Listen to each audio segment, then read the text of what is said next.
गृहमंत्री अमित शहा हांणी गुजरातच्या भूज वाठारांत भारत पाकिस्तान सीमेचेर नव्यानं बांदलेल्या G7 आणि G13 बॉर्डर आउटपोस्टचं अधिकृतपणान उक्तावण केली. ह्या वेळा तांणी सीमा सुरक्षा दलाच्या जवानांकडेन थेट संवाद साधलो.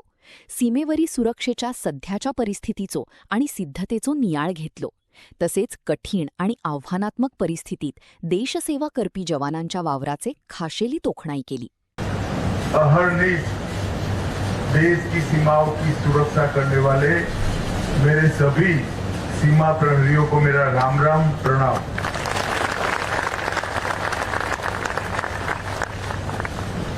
जब भी मैं बीएसएफ के जवानों के बीच में आता हूं, मेरी पूरी थकान पल भर में गायब हो जाती है.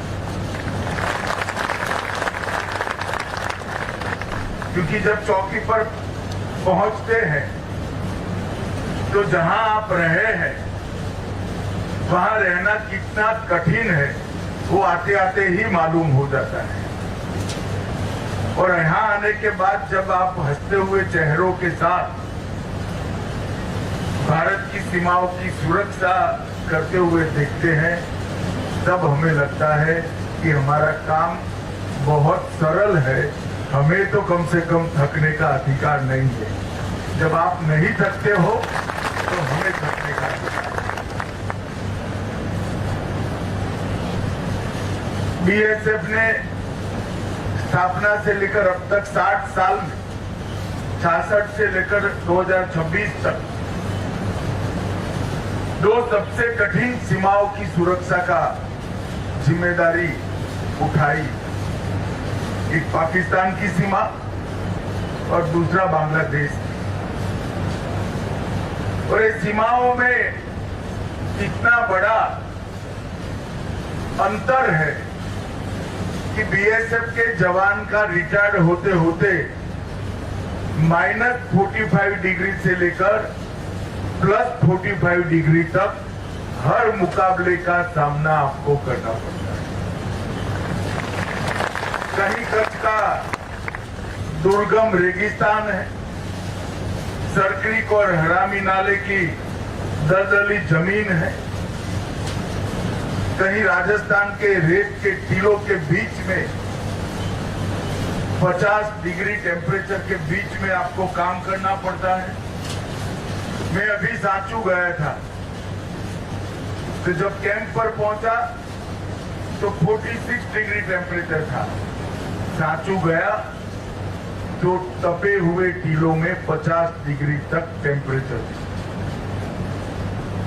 और कहीं कश्मीर की बर्फीली चोटियों पर सुंदरवन के जंगलों के बीच में गंगा सागर के किनारे से लेकर मेघालय और आसाम के पहाड़ी और वन क्षेत्रों तक बीएसएफ ने 6 दशकों में फर्स्ट लाइन ऑफ डिफेंस का अपना दायित्व बहुत अच्छे तरीके से उठाया भी है, निभाया भी है.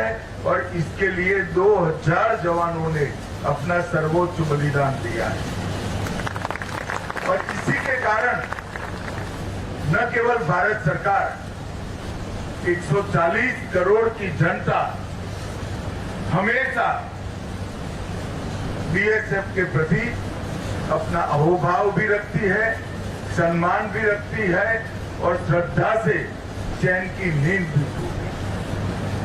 यहां से कुछ किलोमीटर दूर बनासकांठा में आप सबकी एक कठिन ड्यूटी के जनता के परिचय के लिए एक सेंटर बनाया गया. लगभग 250 करोड़ की लागत से सेंटर बना. आज एक महीने में लगभग 2.5 लाख से ज्यादा गुजरात की जनता वहां जाकर बीएसएफ की ड्यूटी का परिचय लेती. शुरू में मैंने 6 माह तक वहां एक फीडबैक फॉर्म और बीएसएफ के लिए आप क्या मानते हैं इसका जनमत संग्रह जैसा कराया था. आप सभी को आश्चर्य होगा, कई माओं ने लिखा था कि हमारे बेटे बेटियां बड़े होकर बीएसएफ में जाए तो हमें गर्व होगा। देश के लिए इतनी कठिन जीवन जीना बहुत बड़ी बात है। ये जो भाव देश की जनता के लिए पड़ा है, अब वो फीडबैक फॉर्म को ऑनलाइन कर दिया गया है, तो ऑनलाइन लिखते हैं और अपने आप इनके प्रति, बीएसएफ के प्रति इनका जो सम्मान है वो एकत्रित होते जाता है। ये बहुत बड़ी बात है। किसी भी प्रचार के बगैर, किसी भी परिचय के बगैर घर में आराम से जीने वाला एक नागरिक की पूरी फोर्स के लिए सम्मान और अहोभाव पाल ले, वो आपके कर्मठ काम की ही नतीजा है, आपके बलिदान का ही नतीजा है कि देश के अंदर इस प्रकार का भाव सृजित करने के लिए आपने बहुत बड़ा पुरुषार्थ किया। मित्रों, आज G7 और G13 का लोकार्पण हुआ है। मैं जब देश का गृह मंत्री बना तब बीएसएफ के पहले रिव्यू में ये हरामी नाला का और तरक्रीक का क्षेत्र थोड़ा कहीं सुरक्षा की दृष्टि से पीछे लगता है। वॉच टावर से लेकर कनेक्टिंग रोड से लेकर पीने से पानी से लेकर मेडिकल सुविधाएं, रहने की व्यवस्थाएं और नई फेंसिंग इंट्रोड्यूस करना, हर दृष्टि से एक लीक प्रूफ सुरक्षा ग्रिड बनाने के लिए हमने कार्य योजना बनाई थी। मुझे बड़ा अभी का स्थिति तो मालूम नहीं है, मगर प्रवीण जी ने जो अभी बताया इस पर से मैं कह सकता हूं कि लगभग 70% काम पूरा हुआ है और 2 साल में हमारा वल्नरेबल दिखता हुआ क्षेत्र दुश्मन की बुरी नजर से हमेशा के लिए सुरक्षित हो जाएगा। इसका मुझे और गृह मंत्रालय दोनों को बहुत संतोष है।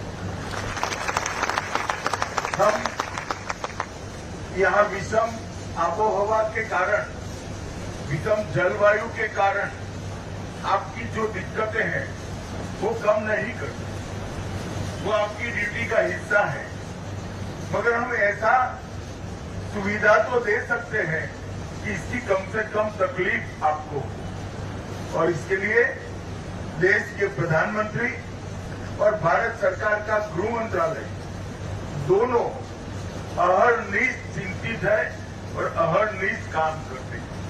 हमने पीछे मुड़कर बजट के लिए भी नहीं देखा है और करने वाले उपायों में तकनीक के उपयोग को भी हमने करने में कोई कसर नहीं की और धीरे एक क्षेत्र की एक मजबूत सुरक्षा ग्रिड सृजित करने में हमें सफलता मिली। मित्रों, आज जब मैं यहाँ आया हूं तब जो टावर लगे हैं वो टावर लगाने में तकनीकी रूप से कितनी तकलीफ थी वो मैं भली भांति जानता हूं, क्योंकि जिस प्रकार की भूमि है उसमें टावर लगाना ही, वॉच टावर लगाना ही अपने आप में बड़ी दिक्कत वाली बात है। मगर हमारे लोगों ने तकनीकी समाधान भी ढूंढा और उसको बहुत अच्छे तरीके से इम्प्लीमेंट कर सफलतापूर्वक वॉच टावरों का निर्माण किया है। पूरे बीओपी के क्षेत्र को ग्राउंड लेवल